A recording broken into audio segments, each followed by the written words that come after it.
el semàfor adeu a Xavi. Xavi va anunciar ahir que el 30 de juny deixarà de ser entrenador del Barça. Després del partit contra el Villarreal, partit en què de nou hi van haver-hi moltes polèmiques arbitrals, en què no hi va haver un resultat que els culers voldrien, i després d'una reunió de la comissió esportiva i després d'una reunió amb el president, Xavi va anunciar que deixaria de ser entrenador del Barça el 30 de juny. Per tant, a final d'aquesta temporada es posarà punt i final a l'etapa de Xavi a la banqueta del Barça. Creiem que és un final molt trist, perquè Xavi no es mereixia aquest final, perquè és culer i perquè ho sent, i perquè l'equip no estava tan malament com alguns han volgut fer veure. Al final, creiem que tota aquesta etapa de Xavi ha estat marcada primer per un aspecte, que és el tema de les expectatives. Tothom pensava que Xavi vindria i podria ser... Tothom va voler que Xavi fos el nou Guardiola, i Xavi no havia de ser el nou Guardiola, com no havia de ser el nou Guardiola com a futbolista. Però aquestes expectatives tan altes que es van crear no li van fer cap bé, perquè al final tothom esperava que arribés aquí i que l'equip jugués com jugava el Barça Guardiola i que guanyés tots els títols. I això és molt difícil, sobretot en la situació en què va arribar. Recordem que va arribar amb un equip a la deriva, amb una destitució de Koeman que va deixar l'equip a la deriva, va aconseguir classificar aquella temporada l'equip en quarta posició amb una meritòria segona volta, amb resultats tan meritoris com el 0-4 al Bernabéu. La segona temporada l'equip va competir molt bé, i en alguns partits també va jugar molt bé, perquè al final la gent ara s'oblida i tothom parla d'1-0 o el 0-1, però el Barça va guanyar partits bé, va fer bons partits, evidentment sí que va fer partits en què poder va ser més important defensar que atacar, però també és una cosa que també s'ha de tenir. I va guanyar una Lliga clarament, i va guanyar també una Supercopa molt clarament al Madrid en una final per 1-3. Per tant, els resultats de la temporada passada van ser molt i molt bons. I aquesta temporada? Segurament aquesta temporada l'equip no estava jugant tan bé, tot i semblar que tenia millors noms, no sé si tenia millor plantilla, però tenia millors noms. Semblava que aquest any li costava més a l'equip, però tampoc estava jugant tan malament com alguns venien. L'equip ahir, per exemple, va mereixer guanyar. Aquest equip, hem de tenir en compte el que va dir Xavi a la roda de premsa prèvia, que en aquest equip no hi ha, ahir també ho va dir al final del partit, li falten jugadors que siguin bons en la recuperació de pilota. Perquè al final la temporada passada tu tenies un jugador com Busquets que et recuperava moltes pilotes i un jugador com Gavi que també te'n recuperava moltes. Busquets ja no el tens i Gavi està lesionat. I això li pesa molt en aquest equip. Li costa molt recuperar després de pèrdua, li costa molt quan no té la pilota. No li costa tant quan té la pilota. Ahir el Barça va fer probablement 15 minuts bons a la segona meitat en què va poder passar per sobre del rival i podia haver marcat un altre gol més. Per tant, creiem que no és un problema de que l'equip no tingui futbol, l'equip n'ha tingut de futbol. Xavi ha tingut solucions en alguns partits, que ha fet canvis tàctics, sobretot, segurament potser més des d'inici, potser a vegades li ha costat més, però a les mitges parts, quan ha tocat coses, les ha tocat sempre bé, i al final creiem que tampoc estava l'equip tan malament com perquè s'hagi creat el clima que s'ha creat últimament en aquest club.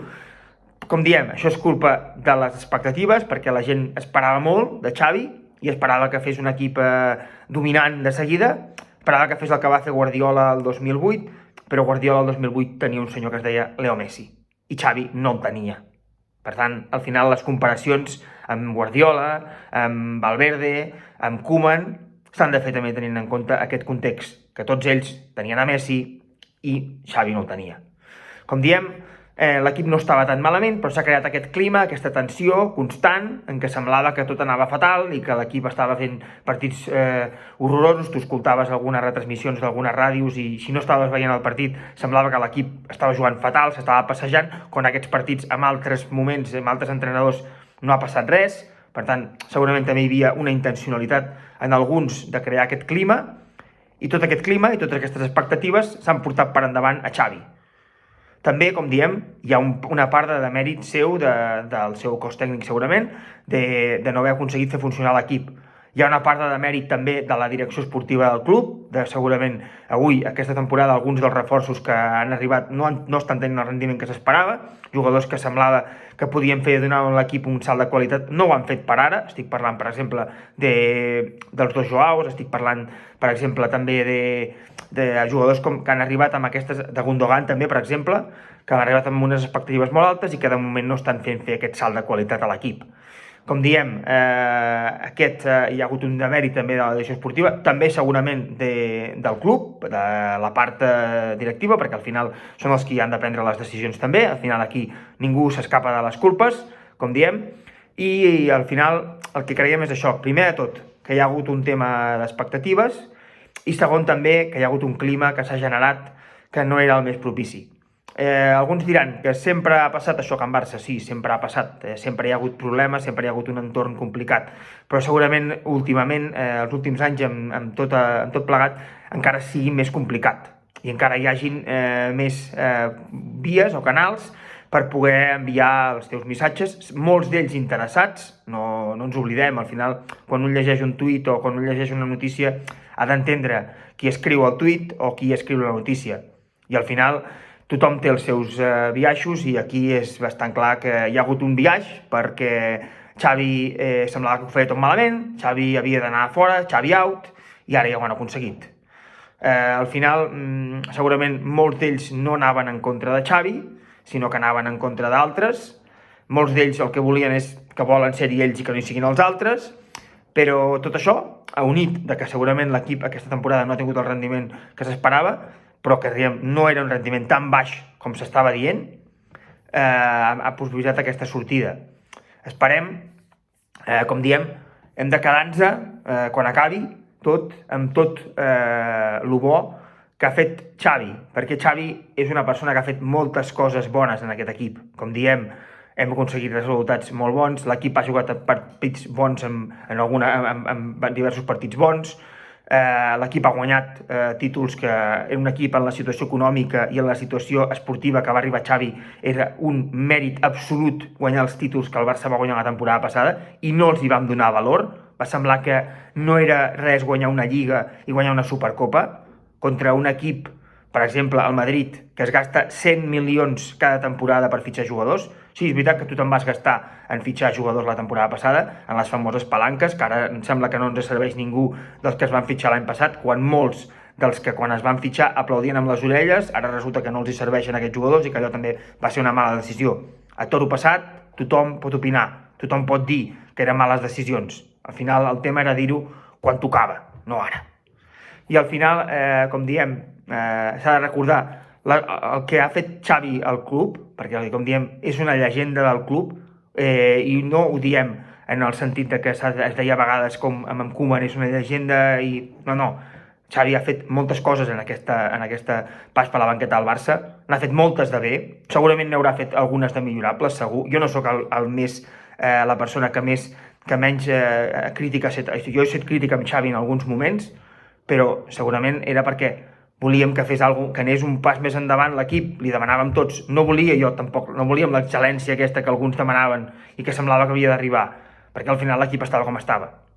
Segurament aquestes exigències que venien des de fora tenen també fruit del discurs que es va fer inicialment en què es havia de competir i que si no s'obtenien resultats hi haurien conseqüències, també és un fruit d'allò, però molts l'han aprofitat aquest discurs per lo seu, pels seus propis interessos, perquè hi volen ser-hi o perquè els agrada o perquè publiquen coses o perquè tothom té els seus propis interessos. I com diem, Xavi estava al mig, Xavi estava a la banqueta i Xavi segurament té coses que hauria pogut fer millor, però també ha estat víctima de tot això, de totes aquestes expectatives i tot aquest clima que s'ha generat a l'entorn blaugrana, que segurament no era el millor per aconseguir els objectius. Es calmarà això sense Xavi? Veurem, perquè com diem, segueix havent-hi gent, l'entorn blaugrana sempre n'hi haurà, però ara potser fan més soroll, que volen estar al club. Alguns que volen estar-hi dins, alguns que estan fora i són periodistes i volen tenir més accés. Al final, el club és tan gran que passen aquestes coses i segurament seguiran passant. Per molt que Xavi s'hagi sacrificat, hagi decidit que marxava ja per veure si acabava una miqueta el clima aquest fora, segurament això serà molt difícil. Sí que pot servir, això, perquè ell s'alliberi i perquè els jugadors també vegin que ell està alliberat. I per tant, si ell ha de sentar un o ha de sentar l'altre, no hi ha problema, perquè la temporada vinent no hi serà. Per tant, si ha de sentar algun jugador que és veterano o l'ha de fer jugar en una posició que no li agrada, ho farà. I això segurament és el millor que pot passar de cara d'aquí a final de temporada, perquè els jugadors també han de fer un pas endavant. Al final, com diem, hi ha molts joves, els joves han de ser, ho vam dir al vídeo d'ahir, han de ser una base important del futur del club, però aquí també han de tirar del carro els de casa, els que tenen experiència, perquè al final són els que també se'ls hi paga per tirar del carro. I això també se'ls ha de demanar, perquè al final hi ha jugades, hi ha errors amb jugades que no són aixecables a Xavi. Si no es fa una falta tàctica en sortida de pilota, i no és que no la faci un jugador jove, si no la fa un jugador com Gundogan en el tercer gol del Villarreal, no és culpa de Xavi. Aquí també els jugadors han de fer un pas endavant i han de demostrar que estan pel que estan. O, per exemple, tampoc és culpa de Xavi que Lewandowski no se'l vegi.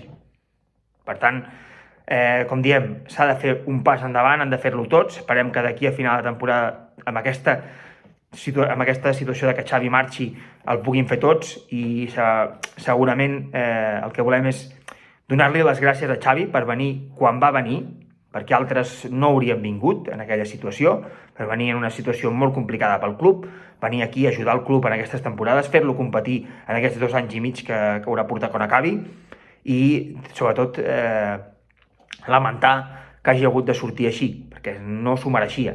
Xavi no s'ho mereixia, tot plegat no ha anat com havia d'anar, però és un culer molt culer, ho diu sempre ell, i és molt veritat, és molt culer, i segur que no es mereixia aquesta sortida. El que sí que hem de recordar, tot el que ha fet bé en aquestes 2 temporades i mitges, que és molt més del que alguns volien recordar abans d'aquell dies que volia marxar, o que marxava.